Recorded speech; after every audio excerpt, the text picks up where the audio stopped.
Oh, hi. Glad you stopped by my video here. I was just under there triple checking this Honda CR-V. They're pretty good cars, but this one, the muffler got knocked loose from the catalytic converter.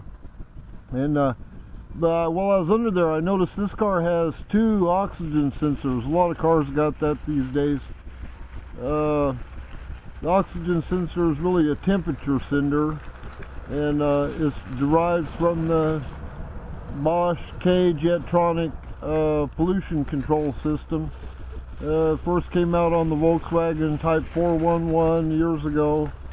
You use oxygen sensors to feed back to the computer to set your fuel injection, air-fuel ratio basically. And what the oxygen sensor does, by measuring the temperature of the exhaust and the catalytic converter, I think it measures on both ends of the catalytic converter.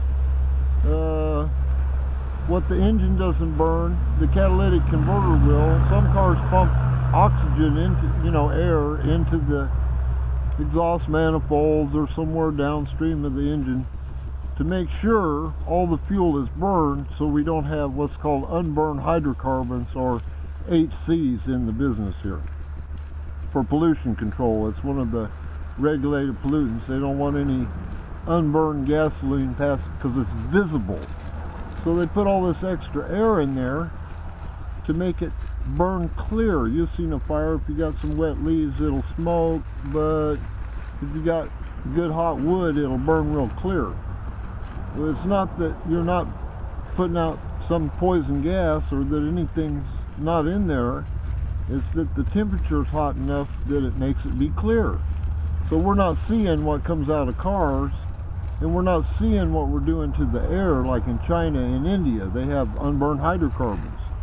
So what these oxygen sensors and catalytic converters do is make sure all the oxygen in the air is burned up. So when you think about it, you and me could be using that air. We need that oxygen. I think humans need it more than cars should be getting it. It's almost unimaginable how much oxygen a car can process in a 100-mile round trip. So, or a diesel truck, the heavier it is, the more fuel it uses per mile, the worse the gas mileage is. So, I don't know if you're going to learn anything from watching me about cars, but maybe you will. I hope so, and I hope it's the important stuff, like you can always find out your spark plug gap, or the,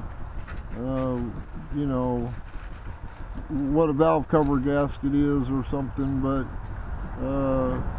maybe that's not the really important part of what cars do. So thanks for watching. Let me get out of here. I got to take this car back. Okay.